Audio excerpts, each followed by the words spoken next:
Hello students, can you all see me?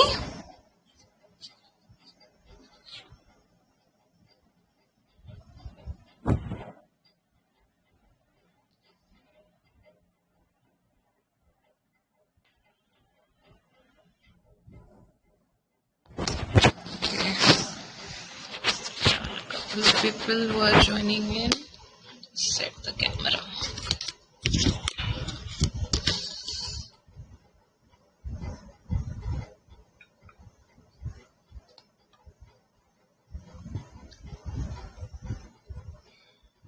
आप लोग को सुनाई दे रहा है? Good evening Jagdish.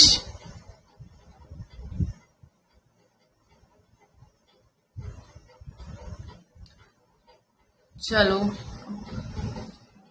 some students have joined in.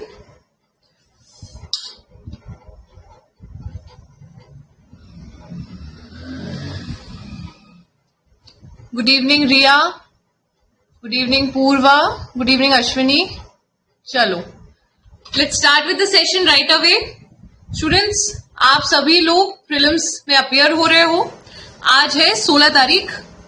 Exactly 3 दिन बाद 17, 18, 19 को आप प्रीलिम्स दे रहे होगे. ऑलराइट. सो ये सेशन कुछ नहीं है, मैं आपको कुछ बहुत कुछ ना कुछ पढ़ाऊंगी ना कुछ करूंगी. This is just a very casual, very candid session, जहां पे मैं कोशिश करूंगी आप लोग के मन में जो भी डाउट्स हैं, जो भी एग्जाम देने से पहले मन में फीलिंग्स रहती हैं, उनको मैं एड्रेस कर पाऊं. ऑलराइट. तो मैं भी आप लोग जैसी ही एग्जैक्टली सेम मेंटल स्टेट में रहती थी. आपको कभी भी ये नहीं सोचना है कि आप जो फील कर रहे हो वो बहुत कुछ बुरा है या बहुत अनयूजुअल है. हर स्टूडेंट जब भी एग्जाम देने वाला रहता है उसके मन में सिमिलर इमोशंस रन करते हैं. एक डर रहता है, एक नर्वसनेस रहती है, घबराहट रहती है, होती है.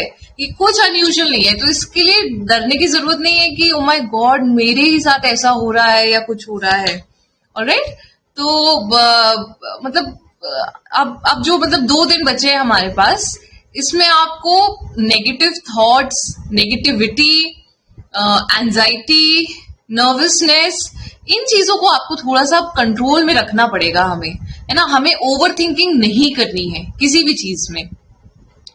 जितना पढ़ लिया है अब पढ़ लिया है ना. किसी ने आपको नया आके बोल दिया कि तुमने वो वाली मैगजीन पढ़ी या नहीं पढ़ी, तो आप अचानक से घबरा जाओ कि यार मैं तो साल भर में पढ़ा ही नहीं है, अब 1 दिन बचा है, मैं इसको 1 दिन में पूरा याद कर लूं. तो ये पॉसिबल नहीं है. अब आपको खुद से बस यही बोलना है कि इतना पोर्शन था, ये सिलेबस था, मेरी जितनी कैपेसिटी थी उतना मैंने पढ़ लिया है. ठीक है. अब इसके बाहर से कुछ आता है तो मेरे कंट्रोल में नहीं है. जितना मैंने पढ़ा है उसमें से मैं अपना 100% दूंगा, और उसमें से कुछ भी आता है वो मुझे बन जाएगा. बस इतनी सी बात है. ठीक है. तो आपके पढ़े हुए पे आपको कॉन्फिडेंस रखना जरूरी है. ठीक है. मैं 10 मिनट में आप लोग के जो मतलब सबसे कॉमन डाउट्स मुझे आए हैं बच्चों के, वो मैं आपका 10 मिनट में एड्रेस कर लूंगी. उसके बाद हम नेक्स्ट जितना भी 15-1 मिनट हम रखेंगे आप लोगों के डाउट्स के लिए. ठीक है. देखो, सबसे पहले जो डाउट्स आए थे कि मैम अब क्या क्या पढ़ ले, ओल्ड क्वेश्चन पेपर्स अब करने हैं या नहीं करने हैं या कुछ नहीं. तो देखो, अब कुछ नहीं पढ़ना है, कुछ भी नया नहीं पढ़ना है. अगर रखा हुआ है तो उसी को बहुत लाइटली रिवाइज कर लो, थोड़ा थोड़ा ब्रिस्कली. उसको आत्मसात करने की कोशिश नहीं करना है कि अब ये रट जाए, याद हो जाए. जस्ट स्किम थ्रू, मतलब बस देख लो एक बार, अच्छा ऐसा ऐसा ऐसा, अगर मन है आपका तो. ठीक है. अदरवाइज उसमें मतलब याद रखने की कोशिश आपको नहीं करनी है कि लूसेंट पढ़ रहे हो और एक एक चीज याद कर रहे हो. प्रीलिम्स जो होता है वो रिकग्निशन का टेस्ट होता है. रिकग्निशन का मतलब कोई भी क्वेश्चन आया और उसके 4 ऑप्शंस है, अगर आपने वो चीज पढ़ी है तो देयर इज अ 90% चांस कि आपको वो क्लिक कर जाएगी कि हाँ इसका आंसर यही था. ठीक है. तो इसलिए अब आपको चीजें घोटने की जरूरत नहीं है कि मतलब अब एकदम रट के दिमाग में बैठ जाए. आपने एक बार अगर स्किम थ्रू भी कर लिया तो आपका ब्रेन एग्जाम हॉल में उसको रिकग्नाइज कर जाएगा कि ये चीज पढ़ी हुई है और इसका आंसर ये है. ठीक है. जनरली जो हमारे दिमाग में सबसे पहले स्ट्राइक करता है वो आंसर होता है जनरली। उसके बाद क्या करते हैं बच्चे, क्योंकि उसमें श्योर नहीं रहते हैं, 50% प्रोबेबिलिटी रहती है, तो जो फर्स्ट स्ट्राइक करता है उसको तो मार्क कर लेते हैं थोड़ा सा क्वेश्चन पेपर में, लेकिन जब उसको हम रिविजिट करने आते हैं, 50% श्योर था, मुझे बी और डी ऑप्शन में कंफ्यूजन हो रहा है, तो हम ओवरथिंक कर करके हम उसको गलत मार्क कर देते हैं, अपना आंसर चेंज कर देते हैं। तो इसके लिए मतलब जनरली ये मतलब चीज रहती है कि आपको जो चीज पहले स्ट्राइक करी है वो आपका आंसर होता है, पर ये हमेशा नहीं होता है। इट इज ट्रू फॉर से 75% ऑफ द टाइम्स। बाकी जो 25% है वो कभी कभी सच में भी दूसरा आंसर होता है। ठीक है, तो जहां आपको लगे आप ओवर थिंक कर रहे हो, कुछ कर रहे हो, तो वहां गो विथ योर गट, जो आपको पहले गट आपका था।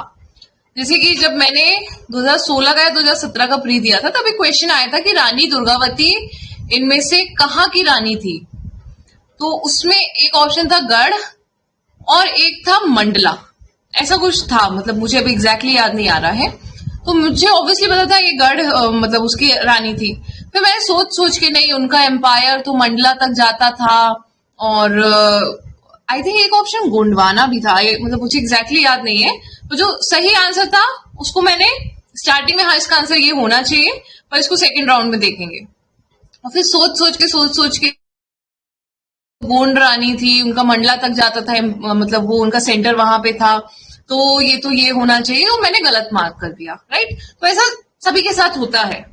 और फिर उन क्वेश्चंस में हमें बहुत रिग्रेट होता है बाहर आके कि मैं तो पहले तो मैंने सही सोचा था, इसको क्यों मैंने ओवरथिंक किया।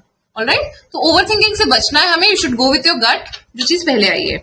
फिर दूसरी इंपॉर्टेंट जो क्वेश्चन है बच्चों का, मैम पढ़ा हुआ भूल जा रहे हैं, ऐसा लग रहा है याद ही नहीं आ रहा है, कोई चीज बिल्कुल भी, मतलब ऐसा लग रहा है हमने पढ़ा था, हमने अच्छे से पढ़ा था, पर अब उसको हम रिकॉल नहीं कर पा रहे हैं। तो सबसे पहली चीज तो रिकॉल करने की कोशिश करना बंद करो, क्योंकि अभी हम इतना ज्यादा इमोशंस और इतनी ज्यादा इंफॉर्मेशन से ओवरबर्डन हो जाते हैं कि मतलब कोई अभी आपसे पूछे ना आपके पेरेंट्स का नाम क्या है, आप उसमें भी कंफ्यूज हो जाओगे, मुझे रिकॉल नहीं हो पा रहा है।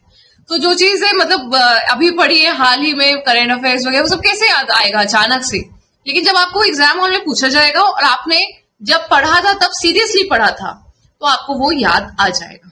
ठीक है, इस बात पे कॉन्फिडेंस रखो कि एक बार पढ़ा है अगर और एग्जाम में वो क्वेश्चन पूछा जाता है, तो you will be able to recall it then, तब आ जाएगा। ठीक है, इस बात को मान के चलो। अब आपको टेस्ट सीरीज लगानी है या नहीं लगानी है?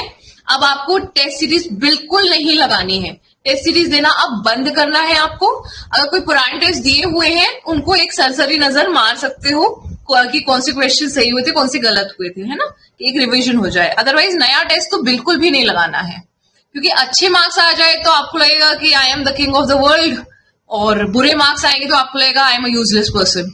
तो दैट्स व्हाई आपको अभी टेस्ट सीरीज भूल जाओ, बिल्कुल भी नहीं लगानी है।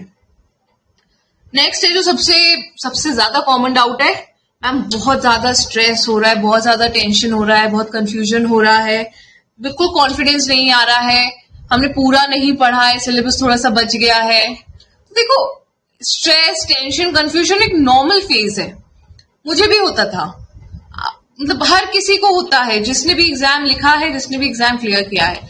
आज की डेट में भी अगर मुझे कह दो कि मेरा 2 दिन बाद एग्जाम है, मैं उतनी ही नर्वस रहूंगी जितने की मैं उस समय रहती होंगी। तो it is just a phase of this journey, it is very normal. लेकिन उससे आप कुछ लोग की परफॉर्मेंस इंप्रूव होती है और कुछ लोग की परफॉर्मेंस अगर आपकी डिग्रेड होती है, तो आपको उसको थोड़ा सा कंट्रोल में रखना है। कंट्रोल में कैसे रखना है? अब जो 2 दिन है आपके, इस दिन पढ़ के अपने आप को स्ट्रेस आउट मत करो। सभी की कुछ एक्टिविटीज होती हैं जो उनके दिमाग को शांत करती है, उनको खुशी देती है, गुड हार्मोन्स को बढ़ाती है, आप वो चीजें करो। किसी के लिए वो गाने सुनना हो सकता है, किसी के लिए वो डांस करना हो सकता है, किसी के लिए वर्कआउट करना हो सकता है थोड़ा सा, किसी के लिए पेंटिंग हो सकता है ना, किसी के लिए मतलब घूमना हो सकता है, कहीं बाहर घूम के आए, outing with friend, something like that.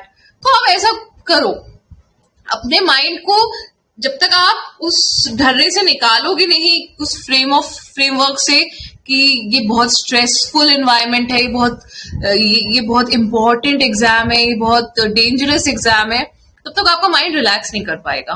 मैं आपको बताती हूँ, मेरा 2017 के मेंस के पेपर थे 3 जून 2017 से 3 जून 2017 से एमपीपीएससी मेंस के पेपर थे, और 31 मई को मेरा इंटरव्यू था 2016 वाला।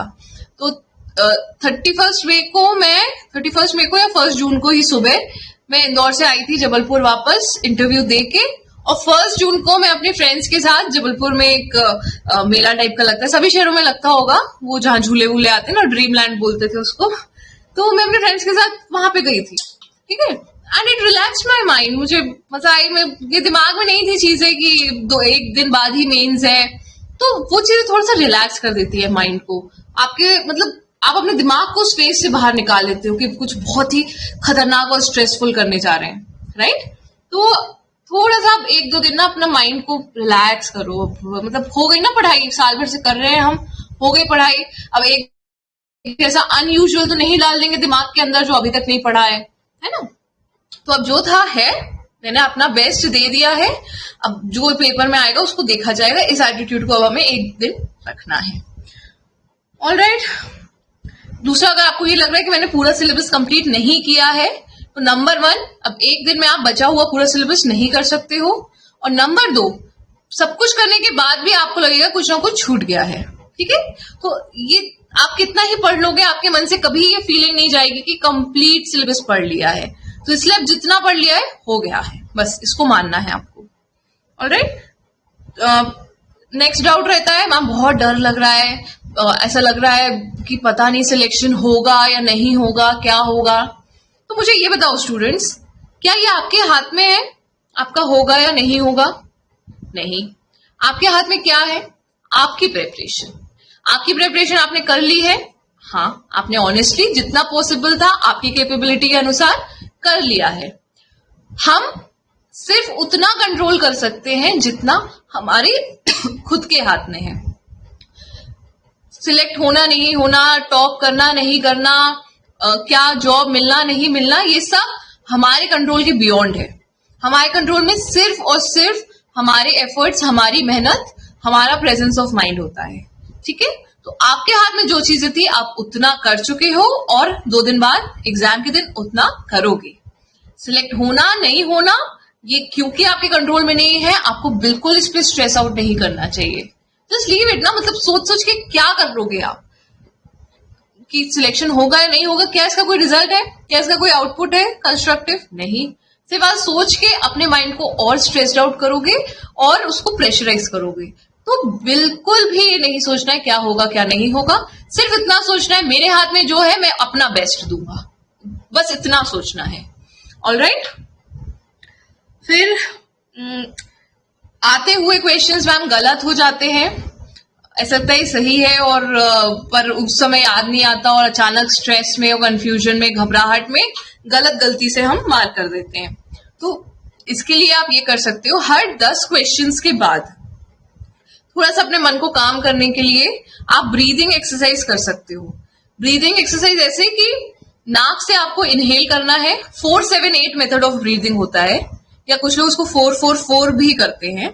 मतलब 4 सेकेंड्स तक आपको नाक से इनहेल करना है, 7 सेकेंड तक आपको अंदर रोक के रखना है, और 8 सेकेंड तक आपको माउथ से ब्रीथ आउट करना है, ठीक है। इससे जो माइंड है बहुत काम डाउन हो जाता है, और ये चीज को अगर आप 5 बार रिपीट करोगे, हर 10 क्वेश्चन के बाद 5 बार रिपीट करते हो, तो दिमाग थोड़ा सा, जितना उथल पुथल अगर मच रही है आपके दिमाग में, थोड़ी सी वो सॉर्ट आउट हो जाती है। इतना थोड़ा कर सकते हो, ठीक है। थोड़ा भी 2 दिन का समय है, थोड़ी इसको आप वैसे भी प्रैक्टिस कर लो, तो उस समय आपको कुछ अनयूजुअल नहीं लगेगा। आपने 10-10 क्वेश्चन के बाद मान लो 4 बार भी आपने ये कर लिया, तो आपका दिमाग ऑलरेडी थोड़ा रिलैक्स हो जाएगा, ठीक है। तो आप सिली मिस्टेक्स करने से बच जाओगे। ये मेरा पर्सनल सजेशन है। कभी कभी मैं भी ऐसा करती थी एग्जाम हॉल के अंदर, तो चीज नहीं समझ में आ रही है या मतलब लग रहा है कि बिल्कुल पेपर अच्छा नहीं जा रहा है, तो even I used to just close my eyes और थोड़ा सा ब्रीद इन ब्रीद आउट कर लो। उस समय बिल्कुल मत सोचो कि इन्विजिलेटर क्या सोच रहा है, कि पड़ोसी क्या सोच रहा है, कि कोई कैमरा लगा है तो वो क्या सोच रहा है। कोई आपके बारे में सोचने के लिए नहीं बैठा है एग्जाम हॉल में, ठीक है। सबकी अपनी अपनी मतलब समस्या है, सब अपना अपना पेपर सॉल्व कर रहे हैं, कोई आपको जज नहीं करेगा, और जज करे भी तो फिर करता रहे, क्या जाएगा आपका, है ना। आपका दिमाग तो शांत हो रहा है, तो दूसरों के बारे में नहीं सोचना है, थोड़ा सा अपना मतलब अगर ये कर भी रहे हो तो ऑलराइट। फिर हाँ, एक चीज आपको अब करनी है 1-2 दिन, वो ये है कि सुबह टाइम से उठो। अगर आपको सुबह 10 बजे उठने की आदत है या 9 बजे उठने की आदत है तो थोड़ा और जल्दी उठो, क्योंकि 10 बजे आपका पेपर शुरू हो जाएगा, 9 बजे आपको सेंटर पे पहुंचना पड़ेगा। 9 बजे पहुंचने के लिए आपको कम से कम नहीं तो 8 बजे तो रेडी होना पड़ेगा अपने घर से। तो 8 बजे रेडी होने के लिए आपको 7 बजे सो के उठना पड़ेगा मिनिमम। तो इसके लिए अपनी बॉडी क्लॉक को आपको 2-3 दिन लाइन पे लाना पड़ेगा। तो start waking up early from tomorrow, जल्दी उठो कि 10 बजे आपका ब्रेन एक्टिव मोड में आ जाए, 10 बजे उसको भूख ना लगे बहुत जोर से, 10 बजे उसको नींद ना आए। तो अपनी बॉडी को 2 दिन में इतना थोड़ा सा ट्यून आउट कर लो, ट्यून इन कर लो कि 10 बजे ब्रेन एक्टिव रहे, ऑलराइट। ये चीज आपको अब करनी है 1-2 दिन। ऐसा नहीं हो सकता कि आप रोज अगर 10-11 बजे उठ रहे हो और सिर्फ 19 तारीख को आप सुबह उठ गए, प्री के दिन आप सुबह सुबह 6 बजे उठ गए, तो थोड़ा टायर्ड फील होगा, ऑलराइट, नींद पूरी नहीं हो पाएगी। तो जल्दी सोना शुरू करो और थोड़ा जल्दी उठना आपको शुरू करना पड़ेगा, ठीक है। फिर एग्जाम के दिन पे आपको क्या करना है, एग्जाम के दिन पे पहली चीज तो खाली पेट नहीं जाना है, बिल्कुल खाली पेट नहीं जाना है, कुछ ना कुछ हल्का फुल्का खा के ही निकलना है। वो हल्का फुल्का कुछ भी हो सकता है, गंदा नहीं खाना, बाहर का मत खाना, आपका जो भी रेगुलर फूड आता है घर का बना हुआ टाइप का वैसा ही आपको खाना है। और कुछ पी सकते हो आप, छाछ वगैरह ले सकते हो, लाइट भी रहती है और थोड़ा सा फुल भी रखती है स्टमक को, माइंड को भी एक्टिव रखती है, राइट। तो do not go empty stomach. अगर ट्रैवल करके जा रहे हो कहीं लंबा दूर है सेंटर, तो कुछ रख भी लेना साथ में, स्नैक्स हल्के फुल्के, ड्राई फ्रूट्स, ठीक है, ये सब चीजें रख लेना। इसके अलावा टाइम का आप लोग विशेष ध्यान रखना। जब हम घर पे पेपर सॉल्व करते हैं मॉक, तब हमारा 40-45 मिनट 1 घंटा मैक्सिमम में हो जाता है, क्योंकि तब हमारे पास खोने के लिए कुछ नहीं होता है, हमारा कुछ स्टेक पे नहीं रहता है, तो हम तुक्के भी बेधड़क मार देते हैं, है ना, बिना डर के। लेकिन जब हम एग्जाम हॉल में रहते हैं तो हम तुक्के भी बहुत सोच सोच के मारते हैं, तो इसीलिए आपको पता नहीं चलता और आपका टाइम खत्म होने लगता है। और फिर नर्वसनेस में आप जल्दी जल्दी में सही मतलब बहुत जल्दी जल्दी गलत भी कर देते हो। कभी कभी कुछ लोग OMR शीट गलत भर देते हैं कि पूरे मतलब 1 से लेके 100 तक आपने सिर्फ क्वेश्चन पेपर में टिक कर लिए और फिर इकट्ठा आप उसको OMR शीट में भर रहे हो। इसमें क्या होता है, अगर आपने एक भी क्वेश्चन गलत कर दिया तो सीक्वेंस में पूरे गलत हो जाएंगे। तो इस चीज का आपको विशेष ध्यान रखना है कि OMR शीट भरते समय आपको बिल्कुल सही मिला के कि 43 नंबर का आंसर C है, 43 OMR में लाइन से लाइन मिलाओ, C पे जा रहे हो, ठीक है। तो ये चीज आपको ध्यान रखनी है। तो दैट इज वाई टाइम का ध्यान रखोगे तो हड़बड़ी में OMR गलत नहीं मार्क करोगे। इसके अलावा OMR पे कैसे मार्क करना है मैंने इंस्टाग्राम पे एक स्टोरी पे शेयर किया हुआ है, फेसबुक पे भी मेरे पेज पे आपका पोस्ट डाला हुआ है। OMR में मार्क करने के लिए आप फर्स्ट राउंड में जितने आपको बनते हैं उतने आप क्वेश्चन पेपर में मार्क कर लो, ठीक। क्वेश्चन पेपर में हल्का सा टिक कर सकते हो, है ना, मतलब इतना नहीं कि पीछे वाले को दिख जाए कि आप लगे कि आप चीटिंग करवा रहे हो या कुछ है, लेकिन आप बहुत छोटा सा मार्क कि जब आप उस क्वेश्चन को पढ़ो आपको याद आ जाए मैंने इसका आंसर ये सोचा है। फिर आप क्वेश्चन नंबर 1 से शुरू करो, एक पेज पे क्वेश्चन पेपर में ही सॉल्व कर दो, टिक कर दो, और फिर जितने आपको उसमें से 100% सही लग रहे हैं उतने आप क्वेश्चन मिला के OMR शीट में मार्क कर दो। जिसमें आपको 50-50% का डाउट है उसमें आप थोड़ा सा क्वेश्चन के साइड में ही आप डैश या सर्कल या ऐसा कुछ कर सकते हो कि इस क्वेश्चन को रिविजिट करना है। और जैसे ही आप क्वेश्चन को OMR शीट में मार्क कर रहे हो आप वहां पे टिक कर दो, ठीक है, एक छोटा सा टिक कर दो कि ये क्वेश्चन मैंने OMR शीट में मार्क कर दिया है, ठीक। तो फर्स्ट राउंड में आप 100% कॉन्फिडेंट वाले क्वेश्चंस को मार्क करोगे। सेकेंड राउंड में आप जिन क्वेश्चंस में आपको 50% डाउट है कि ये भी हो सकता है, ये भी हो सकता है, शायद पता है, शायद नहीं पता है, या एक दो आंसर्स को आप ऐसे एलिमिनेट कर सकते हो, तो उन क्वेश्चंस को आप सेकेंड राउंड में सॉल्व करोगे, ठीक है। सेकेंड राउंड में भी सेम पैटर्न फॉलो करना है, जैसे ही आपका क्वेश्चन श्योर हुआ आप वैसे ही उसको ओएमआर शीट में मार्क कर दो। और थर्ड राउंड आपका ऐसा रहेगा जिसमें आपको कोई आइडिया नहीं है, बहुत ही अलग सा क्वेश्चन आ गया है, हो सकता है सिलेबस के भी बाहर का आ गया हो, लेकिन आपको नहीं पता है, तो ये भी मान के चलना है कि ये जो अजीबोगरीब क्वेश्चंस आए अगर आपको नहीं पता है तो 99% लोगों को नहीं पता होगा। ठीक है, तो इसमें डरना नहीं है कि बाप रे इतना खतरनाक होमी जहांगीर बाबा की डेट ऑफ बर्थ पूछ ली है, ये तो मुझे नहीं पता। आपको नहीं पता है तो किसी को नहीं पता होगा, है ना, क्योंकि जितनी मेहनत आपने की है उससे कम ही मेहनत दूसरों ने की है, ये मान के चलना है। ठीक, तो उसमें आपको फिर एक एजुकेटेड गैस या जो भी आपको करना पड़ेगा कि अच्छा ये उस समय पैदा हुए थे, इन्होंने उस समय रॉकेट वो किया था, तो इनकी इसके आसपास होनी चाहिए। इस तरह से आप थोड़ा जो भी आप एलिमिनेशन से या जैसे भी कर सकते हो आपको वो मार्क करने हैं। लास्ट में ये जरूर चेक कर लें कि पूरे क्वेश्चंस के ओएमआर भरे हुए हैं, क्योंकि नेगेटिव मार्किंग होती नहीं है, तो इट इज इंपॉर्टेंट कि आप सारे आंसर्स को मार्क जरूर करें। ऑलराइट, तो ये हो गया जीएस का पेपर। फिर आते हैं हम सीसैट के पेपर पे। तो सीसैट का पेपर बिल्कुल टाइम बाउंड पेपर होता है। इसमें आपको किसी भी क्वेश्चन को अपने ईगो पर नहीं लेना है कि मैंने तो मतलब डेट एंड टाइम पढ़ा था, अब मुझसे कैसे नहीं बन रहा है, ये कैसा क्वेश्चन है जो मुझे हरा दे। बिल्कुल नहीं, पढ़ा भी आपने कोई टॉपिक, उस समय क्वेश्चन डिफिकल्ट आ गया, नहीं बन रहा है, छोड़ दो, आगे बढ़ो। ये सिर्फ और सिर्फ क्वालिफाइंग है। इसमें सबसे पहले जो क्वेश्चंस आपको बन रहे हैं उनको सॉल्व करो और उनको तुरंत ओएमआर शीट में भरो। तुरंत सॉल्व करो, भरो, सॉल्व करो, भरो। ठीक है, आपको मिनिमम मतलब 40% इसमें करने हैं, और एक बार ये हो जाए उसके बाद फिर आप डिफिकल्ट क्वेश्चन से जूझ सकते हो। कॉम्प्रिहेंशन में पहले क्वेश्चंस पढ़ लो। आप क्वेश्चंस पढ़ने से आपको पता रहता है कि कॉम्प्रिहेंशन पैसेज में क्या चीज आपको ढूंढनी है, कौन सा वर्ड ढूंढना है, कीवर्ड ढूंढना है। तो कॉम्प्रिहेंशन पैसेज में पहले क्वेश्चन पढ़ो, फिर पैसेज पढ़ो, और जहां वो कीवर्ड मिले उसके आसपास ही आंसर रहता है। ठीक है, तो ये था मेरी तरफ से कि आपको क्या क्या करना है। बाकी इंपॉर्टेंट टॉपिक्स हैं आपके कमीशन से क्वेश्चंस आएंगे, 4-5 क्वेश्चंस मान लो आएंगे कमीशन से। एमपी ज्योग्राफी से आएंगे 3 से 4 क्वेश्चन। मध्य प्रदेश की मॉडर्न हिस्ट्री और मेडिवल हिस्ट्री से आएंगे 4-5 क्वेश्चंस। ठीक है, ये तो आएगा ही आएगा। इसके अलावा आपके स्पोर्ट्स टूर्नामेंट्स, स्पोर्ट्स में इंडियंस की परफॉर्मेंस है ना, जैसे प्रज्ञानंद जो है आपका यंग ग्रैंड मास्टर जो है, उनके बारे में आ सकते हैं, उन्होंने किसको डिफीट किया, है ना। इस तरह से आपके क्वेश्चंस आ सकते हैं स्पोर्ट्स टूर्नामेंट एंड इंडिया की परफॉर्मेंस उसमें। ऑलराइट, बाकी अब मैं आप लोगों के डाउट्स ले लूंगी।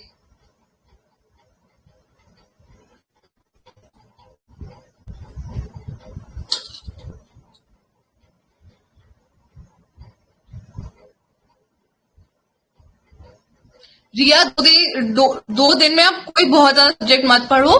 तो मैंने 2-4 चीजें कही है वो रिवर्स चीजें, 4 महीने का करंट अफेयर्स मोटा मोटा रिवाइज कर लो कि जितना पढ़ लिया ठीक, इस तरह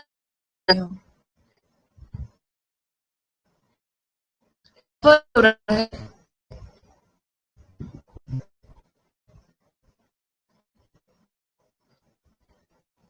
अभिषेक, अब तो सभी है, लेकिन भूल रहा है ना, पढ़ा है, पढ़ा था तो एग्जाम हॉल में भूलोगे नहीं, नहीं भूलोगे, वहां पे याद आ जाएगा, क्लिक कर जाएगा।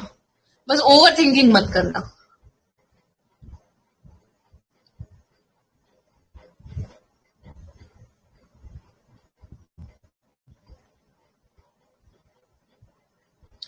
डिस्ट्रिक्ट वाइज वाले में वीडियो में है ना, अभी हम प्री की बात कर लेते हैं।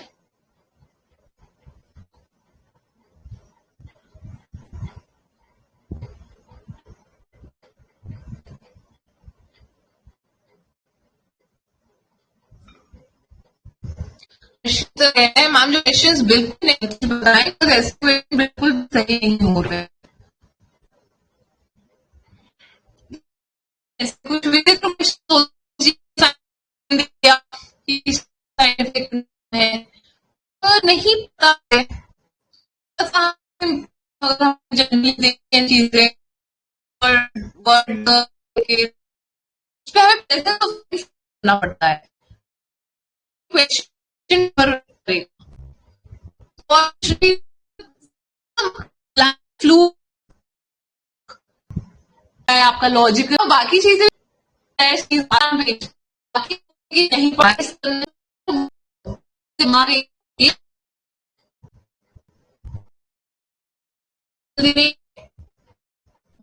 जरूरत से बहुत कर सकते हो, क्या होगा हाँ जाओगे नहीं। सेकेंड राउंड में भी सेम पैटर्न फॉलो करना है, जैसे ही आपका क्वेश्चन श्योर हुआ आप वैसे ही उसको ओएमआर शीट में